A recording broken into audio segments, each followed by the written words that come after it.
Is the golden age of food delivery apps done in? Is it over? Let's find out what's going on. Hey guys, welcome back to my channel, Gig Life with Lexi here, and today we're going to talk about just that. So let's dive into this and see what they have to say here. This article is taken by James Lewis, and it says, convenience is everything in the modern world. If something can't be done quickly, it is very often cast aside as a cumbersome obstruction. Who wants to make a phone call or pay cash when you can click a button?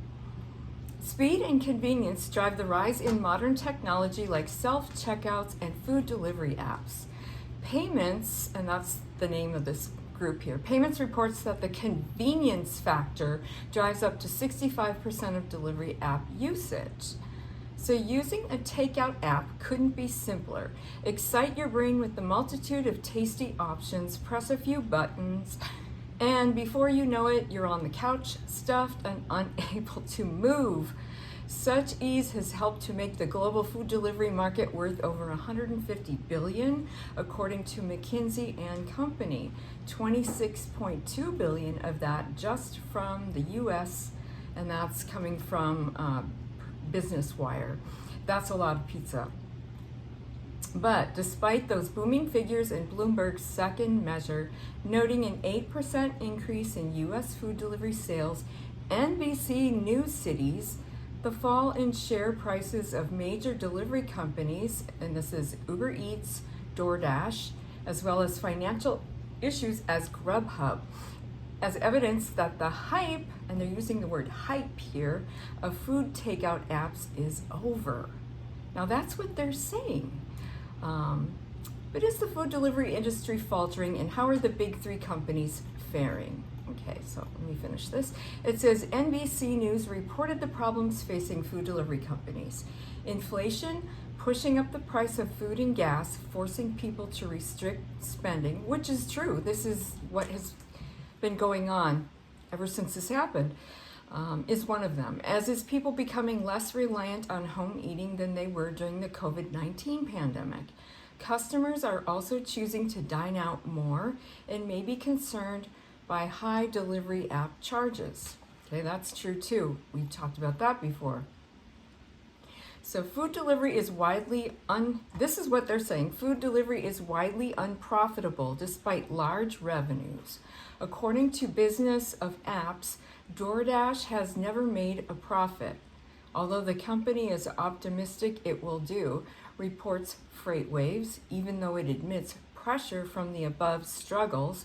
However, GrubHub's inability to create profit has led to it being put up for sale by its parent company, and you've heard of this, Just Eats is thinking about putting it up for sale. Reports the Evening Standard. Uber's delivery section mainly comprises Uber Eats, explains The Guardian, and has managed just $30 million profit on $14 billion of sales.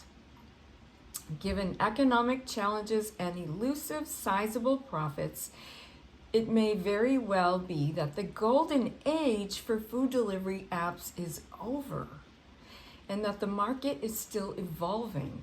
Although such a large market is unlikely to disappear entirely, it may be that some companies are unable to stave off competition from their rivals and end up being swallowed. Ooh, swallowed like a shark would swallow?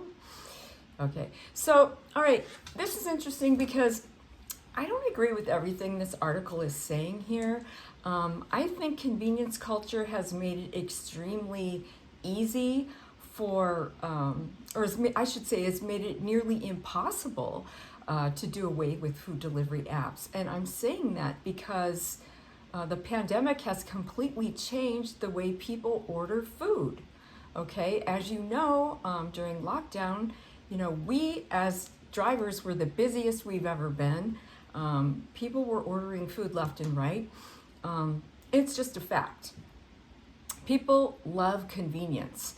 Okay, so now, has it hurt the restaurant industry? Yes, I will say that, because the apps are charging them way more than they did from the get-go. Like in the beginning, I think they were charging, 5% or something like that, and then it just skyrocketed to like 25, then 30%. And I'm not sure exactly on the number that it is or what it is right now that they're charging these restaurants. I know it varies from the market that you're in, but you know, yeah, it has done that. That is true. Excuse me. Also, has it, okay, so it's hurt the restaurant industry. The next thing I was going to say is, do I think people are tipping drivers less? Yes, absolutely, because people are trying to hold on to their money right now with this inflation and, you know, costs of everything going up, from rent to food to groceries. Well, that would fall in food category, but gas, you know, just everything has gone up, and it's hard to make ends meet. So yes, I see that. I see that myself when I go out there and deliver. You know, the tipping has dropped. So okay, so that's another thing, right? That's another rabbit hole we could go down. But overall, I don't see the food app thing going away completely or entirely. And I say this because I think that we are a society now that has been made to be more convenient oriented, and I think that this whole pandemic has just shaped the way, you know, like I said, the way people are ordering things, from food to groceries, everything. It's just completely changed the way people are living their lives today. And I think the question now would be more whether the apps will change for the better, or do you think people will be convinced to stop using them altogether? That would be a better question. What do you think, guys? Other than now, apart from summer slowdown, take summer slowdown out of the question. Okay. Do you think that people could be convinced to stop using, you know, GrubHub, Doordash, Uber Eats, all of these apps all together as far as food delivery goes? What do you think? Put your opinions in the comments below.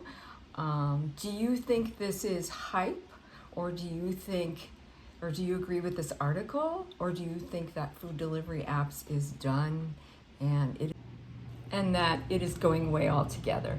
All right, guys, let me know what you think, and drive safe out there, and I'll see you in the next one. Bye.